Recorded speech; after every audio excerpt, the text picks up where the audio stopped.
आता अजून एक काय प्रश्न विचारला होता? हेच की क्रायटेरिया कास्टिंगच्या क्रायटेरियाबद्दल. आता एक बेसिक रूल आहे जो मी स्वतःसाठी फॉलो करते.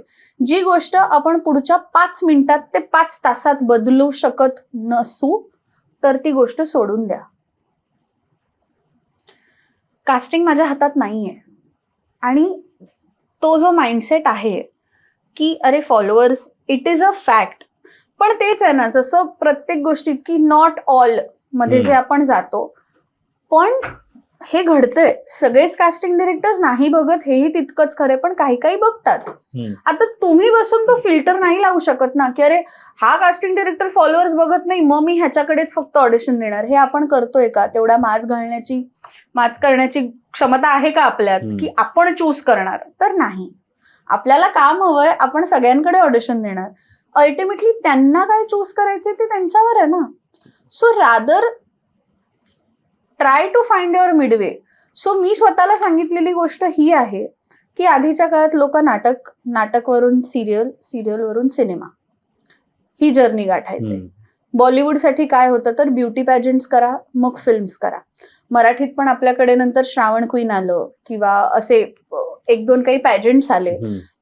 टेलिव्हिजनवरती आपल्याला पॅजंट्स दिसू लागले. झी युवा करत होतं, महाराष्ट्राचं सुपरस्टार होतं. मराठीची 7च्या बातम्या वगैरे पण होत्या जिकडून अभिनेत्र्या. करेक्ट. कितीतरी आपले जर्नलिस्ट जे दूरदर्शनवर असायचे तिथून टीव्ही झालं किंवा ब्युटी पॅजंट्स मधून सिनेमे झाले.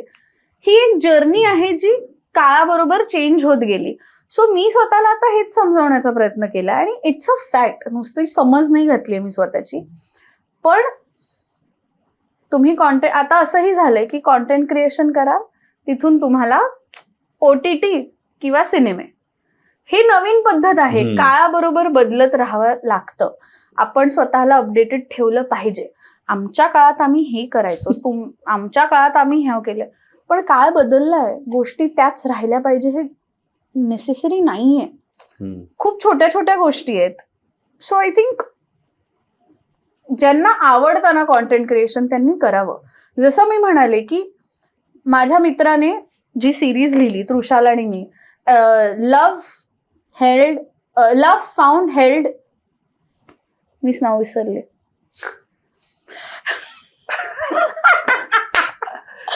जेव्हा तुम्ही इतकं सगळं काम करत असता तेव्हा असं कधी कधी होतं की एखादं नाव आपल्याकडून राहतं, पण आपली टीम आहे इकडे पटकन नाव बघून. नाही मी सांगते. Love held lost found, LHLF.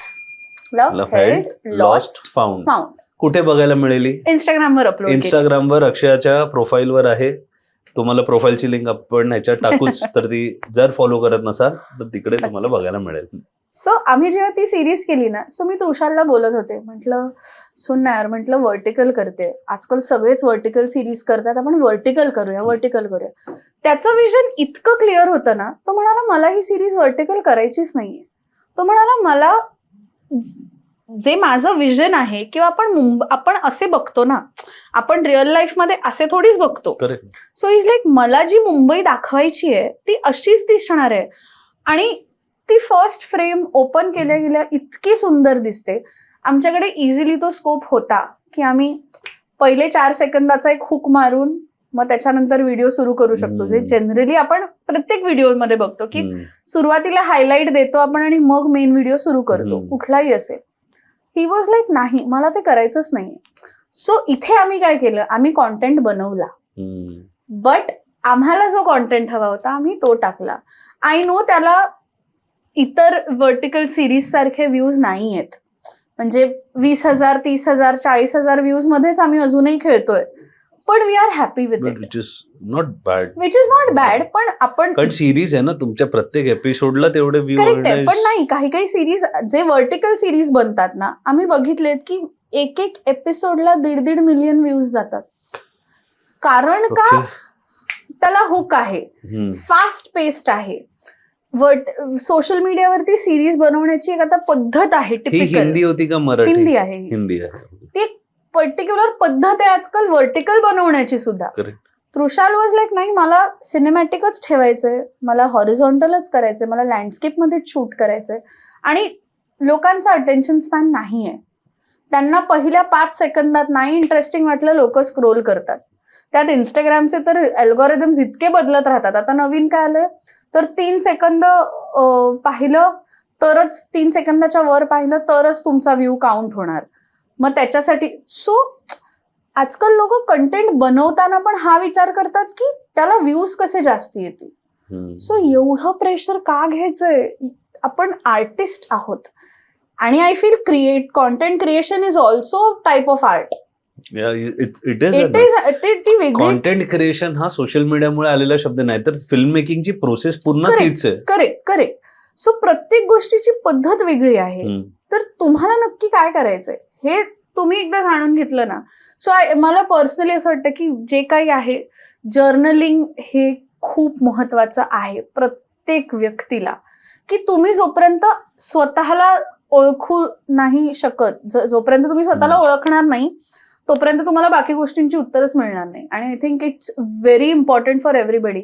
Julia कॅमरनचं एक बुक आहे, दी आर्टिस्ट्स वे नावाची एक बुक आहे. त्यात मॉर्निंग पेजेस किंवा स्ट्रीम ऑफ कॉन्शियस रायटिंग म्हणतात, एनिथिंग. जुलिया कॅमरनने तिच्या बुकमध्ये लिहिलंय की 3 पानं सलग लिहायची, हात उचलायचा नाही. स्ट्रीम ऑफ कॉन्शियस रायटिंगचं असं की 7 ते 8 मिनिटं कंटिन्युअस लिहित जायचं, हात उचलायचा नाही. अगदी लिहिताना मला सुचत नाहीये, अरे आता काय लिहू, तर हेही लिहायचं.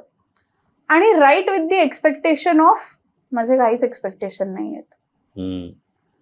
जो थॉट येतो तो फक्त लिहित जायचा. हे सकाळी केलं ना, इट हेल्प्स अ लॉट.